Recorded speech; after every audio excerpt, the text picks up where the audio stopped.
जो उनका नौकर था राजू, उसने थाने में जिस दिन घटना हुई थी उसके दूसरे दिन चिल्ला करके राजू कह रहा था कि उस लड़की से, उस बच्ची से मेरा प्रेम प्रसंग चल रहा है, मैं जिम्मेदार हूं जो कुछ है। मोइन खान का कोई रोल नहीं है कि जुल्मी कब तक जुल्म करेगा, जुल्मी कब तक जुल्म करेगा सत्ता के गलियारे से, और जर्रा जर्रा गूंज उठेगा इनकलाब के नारों से।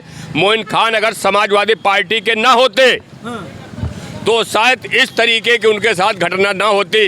कहते हैं कि हकीकत रूबरू हो, हकीकत रूबरू हो तो अदाकारी नहीं चलती, खुदा के सामने बंदों की मक्कारी नहीं चलती। तुम्हारा दबदबा तुम्हारी जिंदगी तक है और कब्र में किसी की जिम्मेदारी नहीं चलती।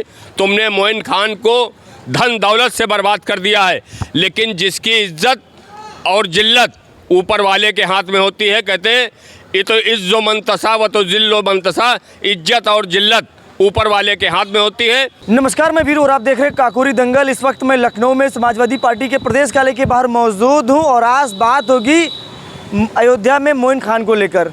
उनका डीएनए जो मैच नहीं हुआ है उसको लेकर हम बातचीत करेंगे। हमारे बीच अखिल जी हैं, बातचीत करने का प्रयास करेंगे। बहुत बहुत स्वागत है चैनल पर आपका। काकोरी दंगल का बहुत बहुत शुक्रिया। अखिल जी, क्या कहना चाहेंगे? मोइन खान को मुख्य आरोपी बना दिया गया था और अखिलेश यादव ने कहा था कि डीएनए की जांच होनी चाहिए, तब उस वक्त अखिलेश को बहुत ज़्यादा घेरा गया था। क्या कहना चाहेंगे पूरे व्याख्यान को लेकर आप? देखिए, मैं आपको बता दूं, जिस समय वहाँ घटना हुई थी तो उस घटना के दूसरे ही दिन मोइन खान साहब के परिवार के लोग मीडिया के सामने आए थे।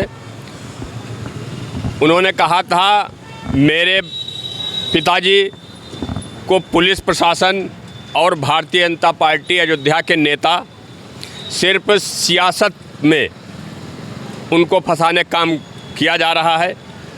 और हम लोगों ने भी यहाँ लखनऊ से कहा था कि मोइन खान जिस इंसान के 70 साल 68 साल 72 साल उम्र है, उम्र के हिसाब से उन्होंने कहा था कि, और उनके परिवार के लोगों ने कहा था कि वो इस पोजीशन के नहीं है जो किसी बच्ची के साथ में इस तरीके का दुष्कर्म कर सके। कई चैनलों पे हमने भी ये बात कही थी कि मोइन खान का डीएनए टेस्ट कराया जाए। अगर मोइन खान का डीएनए टेस्ट में साबित हो जाए तो मोइन खान को ऐसी सज़ा होनी चाहिए जो एक दुनिया के अंदर नज़ीर बन जाए। लेकिन हम लोगों को और देश के और प्रदेश के मुसलमानों को संविधान पर, आइन पर पूरा भरोसा है कि भारतीय जनता पार्टी जिस तरीके से मोइन खान को फंसाने का षड्यंत्र रचा था, पूरी तरीके से वो फेल हो गए हैं।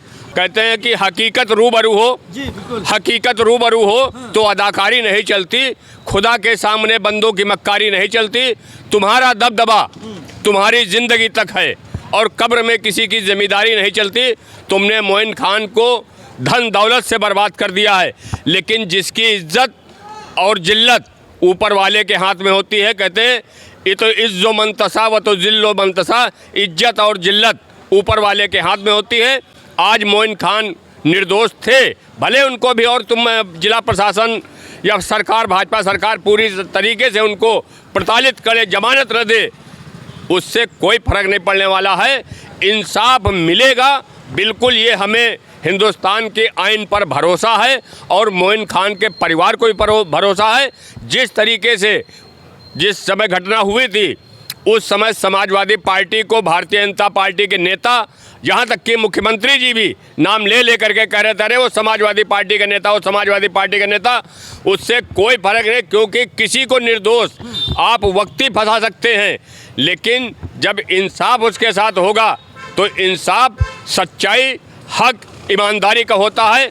आपके फंसाने से मोइन खान को वक्ती तो परेशान किया गया, प्रताड़ित किया गया, उनके परिवार को प्रताड़ित किया गया, उनके भाई को प्रताड़ित किया गया, लेकिन जो उनका नौकर था राजू, उसने थाने में जिस दिन घटना हुई थी उसके दूसरे दिन चिल्ला करके राजू कह रहा था कि उस लड़की से, उस बच्ची से मेरा प्रेम प्रसंग चल रहा है, मैं जिम्मेदार हूं जो कुछ है। मोइन खान का कोई रोल नहीं है।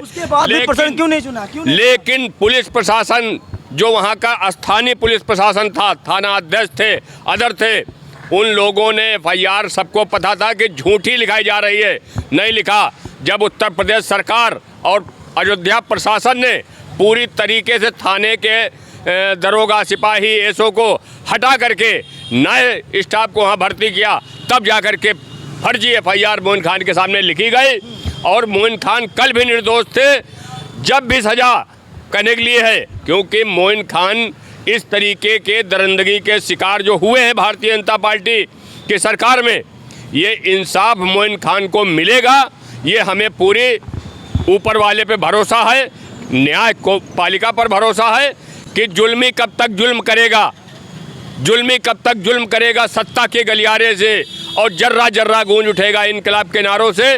मोइन खान अगर समाजवादी पार्टी के ना होते तो शायद इस तरीके की उनके साथ घटना ना होती, क्योंकि उनके दिल में पूरी तरीके से एक सच्चे समाजवादी होने की हैसियत से आज वो जो भुगत रहे हैं, जेल काट रहे हैं, अगर वो भाजपा में जिस दिन ये घटना हुई थी दूसरे दिन भाजपा में चले जाते तो मोइन खान का एक बाल भी टेढ़ा नहीं होता, भले किए होते। लेकिन उनका पूरा परिवार कह रहा था कि ऐसा काम हमारे पिताजी नहीं कर सकते हैं।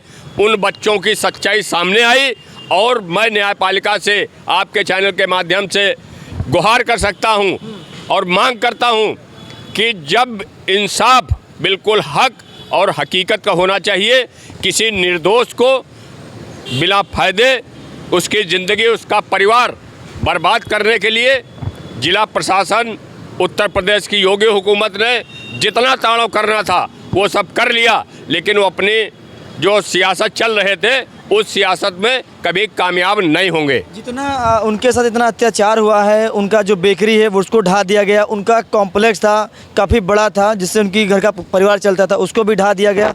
अब इतना सारा नुकसान हो गया है, क्या मांगे हो कि मतलब उनका जो नुकसान हुआ है प्रशासन को, या जिन अधिकारियों ने उनको इस पूरे व्याख्यान में आर्डर में फंसाया है, उनसे ये चीज़ वसूलना चाहिए क्या? उनको मतलब जो संपत्ति खोई है उनको मिलना चाहिए, वापस मिलना चाहिए। उत्तर प्रदेश सरकार में कौन आज की तारीख में सुनने वाला है? इस वजह से आपके चैनल के माध्यम से कहना चाहता हूं कि जितना मोइन खान का नुकसान अयोध्या प्रशासन ने किया, वो चाहे DM साहब हो या कप्तान साहब या अदर कोई हो, इसकी जांच किसी बड़ी एजेंसी से करवाई जानी चाहिए, क्योंकि मोइन खान निर्दोष उस समय भी थे। और जब ये परिवार के लोगों ने कहा DNA टेस्ट करा लिया जाए, DNA की रिपोर्ट में वो साफ सुथरी छवि के इंसान थे, इस वजह से बरी हो गए। और अभी भी सरकार ये कह रही है कि अगर और न्यायालय कि इनको 4 हफ्ते के बाद में जमानत के दोबारा करने के मतलब कहा गया है, तो जब तक आप सत्ता में हैं। तो एक जल्दी बयान एक और आया कि वहाँ के जो बैंक जिसमें उनका कॉम्प्लेक्स में, जहाँ उनकी मतलब बैंक थी उनके कॉम्प्लेक्स में, उन्होंने फिर उन पर एक मुकदमा लिखा दिया गया है कि वो जहाँ पर उनका कॉम्प्लेक्स बना था वो अवैध बना था, उन पर एक और मुकदमा लिखा दिया गया है। भाई मुकदमा किसी के खिलाफ, और जब हुकूमत का दबाव हो तो मुकदमा लिखने में देर नहीं लगती है, समझ रहे हैं। और जब शासन प्रशासन मुकदमा लिखवाता है तो उसको देर नहीं लगती है। न्याय के लिए जो लोग भटक रहे हैं उनको तो न्याय नहीं दे सकते हैं, लेकिन ये हमेशा सत्ता पक्ष और विपक्ष की सियासत करते हैं ना, इस वजह से इस तरीके से मुकदमा। अगर इससे पहले इनकी विवेचना जांच क्यों नहीं की गई? तब भी तो उत्तर प्रदेश के अंदर योगी हुकूमत थी, 7 साल आज हुकूमत की हो गई हैं। इससे पहले मोइन खान के पास अवैध संपत्ति नहीं थी, अवैध प्रॉपर्टी नहीं बनी थी, अवैध मकान नहीं बना था, तब ये सब कहाँ सो गए थे। लेकिन सिर्फ इनका एक इतनी मंशा थी कि ये मुसलमान है और समाजवादी पार्टी में है, इस वजह से इनके साथ में उत्तर प्रदेश की योगी हुकूमत और अयोध्या जिला प्रशासन ने जिस तरीके से उनके परिवार को बर्बाद करने का काम किया है, ऊपर वाला इनको कभी माफ़ नहीं करेगा। जब उनकी गिरफ्तारी हुई थी तो उनके घर तमाम सारे मतलब पीड़ित पक्ष के तमाम सारे नेता, जैसा तुम्हारे संजय निषाद हों या बीजेपी के बड़े बड़े डेलीगेशन गया था, वहाँ पर संजय निषाद तो फूट फूट कर रो रहे थे कि एक गरीब बच्ची के साथ इतना बड़ा अन्याय हो गया है। मैं भी उस बच्ची के साथ खड़ा हूँ, मैं भी उस बच्ची के परिवार के साथ में खड़ा हूँ, लेकिन अगर जिन लोगों ने घटना को अंजाम दिया था, जब वो खुद एक्सेप्ट कर रहे थे कि मैंने किया, तो भारतीय जनता पार्टी, जिनका नाम आप ले रहे संजय निषाद जैसे, ये घड़ियाली आंसू बहाने गए थे, वहाँ राजनीति करने गए थे। क्योंकि वो तो दर्द में शामिल होने गए दर्द में नहीं शामिल होने गए थे, ये जले पे नमक लगाने के लिए गए थे, समझ रहे हैं। चोरी से फुट कर रो रहे थे वहाँ पर। बिल्कुल, वो तो सिर्फ इस वजह से गया था कि मुझे भी मीडिया में थोड़ी सी कहीं जगह मिल जाए। आज उनकी हैसियत मैं जानता हूं, इससे पहले समाजवादी पार्टी में भी थे और उसके बाद जब जहां पर मलाई नहीं मिलती है वहां से वो बंदा किनारा कस लेता है। जैसे आप उनकी बात कर ले क्या नाम राजभर, ओम प्रकाश राजभर की, वही हाल वो भी उनका भी है। तो इस वजह से मैं उन पर नहीं जाना चाहता हूँ। मैं इतना जानता हूँ कि समाजवादी पार्टी के सच्चे सिपाही मोइन खान थे। आज नहीं, 6 महीने के बाद, साल भर के बाद उनको इंसाफ मिलेगा। इंसाफ मिलेगा, लेकिन उन पर जो दाग लग गया है, उनकी जो बदनामी हुई है, उस पर आप क्या कहना चाहेंगे? ये पूरी तरीके से भारतीय जनता पार्टी की हुकूमत की, अयोध्या जिला प्रशासन की साजिश थी।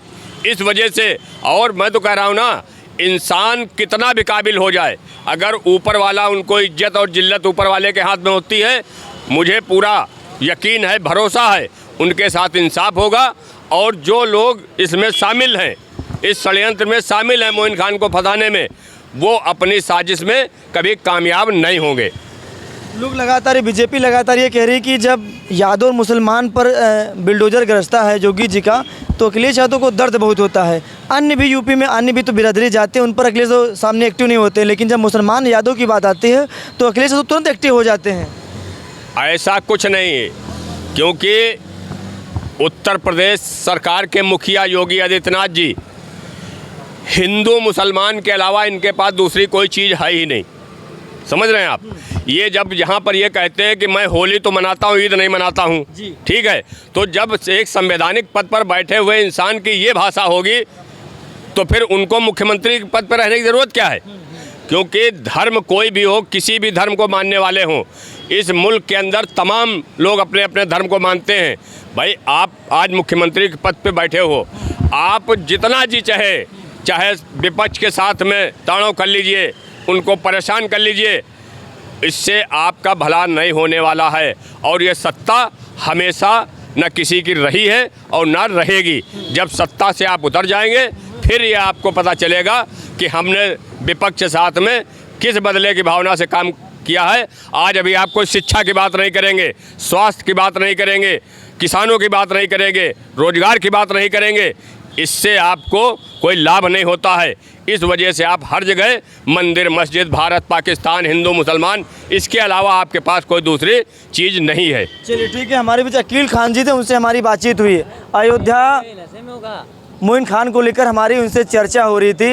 जब से उनका डीएनए मैच नहीं किया, तब से कहीं न कहीं सियासत गर्म है। तमाम सारे समाजवादी पार्टी के नेता कार्यकर्ता लगातार आरोप लगा रहे हैं कि उन्हें जात देकर फंसाया गया। अब सच्चाई धीरे धीरे सामने आ रही है। आगे क्या कुछ होता है मैं आपको अपडेट बताता रहूँगा। मिलते हैं वीडियो में, तब तक के लिए नमस्कार।